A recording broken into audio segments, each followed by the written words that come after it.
Kisah Nabi Yusuf alaihi salam. Bagian 7. Pelajaran yang didapat dari kisah Nabi Yusuf AS. Banyak ajaran dan ibrah yang dapat dipetik dari kisah Nabi Yusuf yang penuh dengan pengalaman hidup yang kontroversi itu. Di antaranya ialah bahwasanya penderitaan seseorang yang nampaknya merupakan suatu musibah dan bencana, pada hakikat dalam banyak hal bahkan merupakan rahmat dan barakah yang masih terselubung bagi penderitaannya. Karena selalunya bahwa penderitaan yang dianggapkan itu suatu musibah adalah menjadi permulaan dari kebahagiaan dan menjadi kesejahteraan yang tidak diduga semula. Demikianlah apa yang telah dialami oleh Nabi Yusuf dengan pelemparan dirinya ke dalam sebuah perigi oleh saudara-saudaranya sendiri, disusuli dengan pemenjaraannya oleh para penguasa Mesir.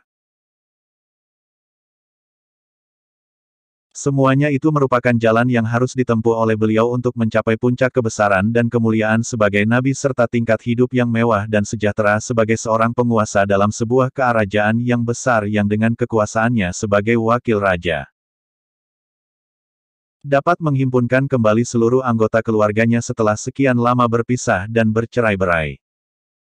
Maka seseorang mukmin yang percaya kepada takdir, tidak sepatutnya merasa kecewa dan berkecil hati bila tertimpa sesuatu musibah dalam harta kekayaannya, kesehatan jasmaninya atau keadaan keluarganya.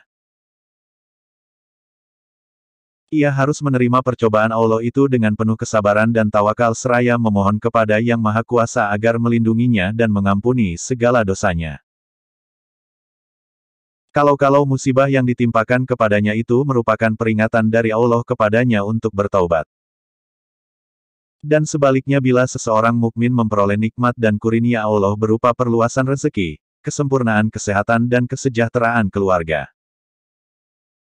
ia tidak sepatutnya memperlihatkan sukacita dan kegembiraan yang berlebih-lebihan. Ia bahkan harus bersyukur kepada Allah dengan melipat gandakan amal solehnya sambil menyadarkan diri bahwa apa yang diperolehnya itu kadang-kadang boleh tercabut kembali bila Allah menghendakinya. Lihatlah sebagaimana teladan Nabi Yusuf yang telah kehilangan iman dan tawakalnya kepada Allah sewaktu berada seorang diri di dalam perigi maupun sewaktu meringkuk di dalam penjara, demikian pula sewaktu dia berada dalam suasana kebesarannya sebagai penguasa kerajaan Mesir. Ia tidak disilaukan oleh kenikmatan duniawinya dan kekuasaan besar yang berada di tangannya.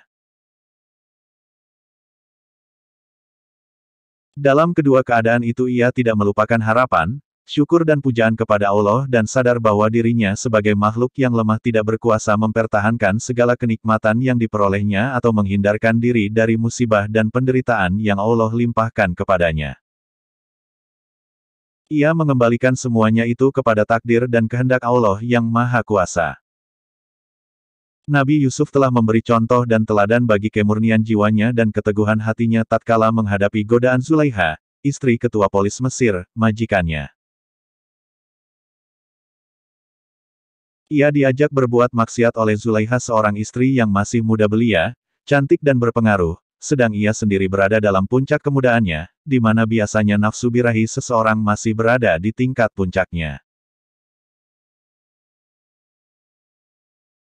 Akan tetapi ia dapat menguasai dirinya dan dapat mengawal nafsu kemudaannya, menolak ajak istri yang menjadi majikannya itu, karena ia takut kepada Allah dan tidak mau mengkhianati majikannya yang telah berbuat budi kepadanya dirinya dan memperlakukannya seolah-olah anggota keluarganya sendiri.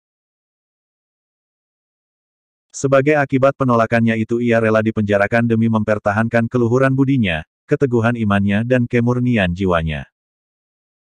Nabi Yusuf memberi contoh tentang sifat seorang kesatria yang enggan dikeluarkan dari penjara sebelum persoalannya dengan Zulaiha dijernihkan.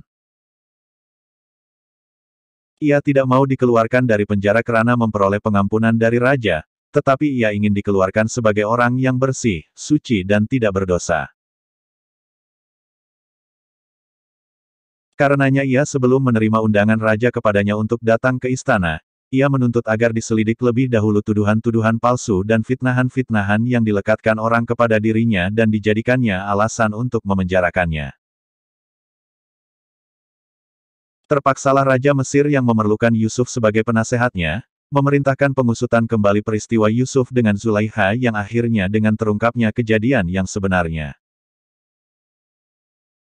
Di mana mereka bersalah dan memfitnah mengakui bahwa Yusuf adalah seorang yang bersih suci dan tidak berdosa dan bahwa apa yang dituduhkan kepadanya itu adalah palsu belaka. Suatu sifat utama pembawaan jiwa besar Nabi Yusuf menonjol tatkala ia menerima saudara-saudaranya yang datang ke Mesir untuk memperolehi hak pembelian gandum dari gudang pemerintah kerajaan Mesir. Nabi Yusuf pada masa itu, kalau ia mau ia dapat melakukan pembalasan terhadap saudara-saudaranya yang telah melemparkannya ke dalam sebuah perigi dan memisahkannya dari ayahnya yang sangat dicintai.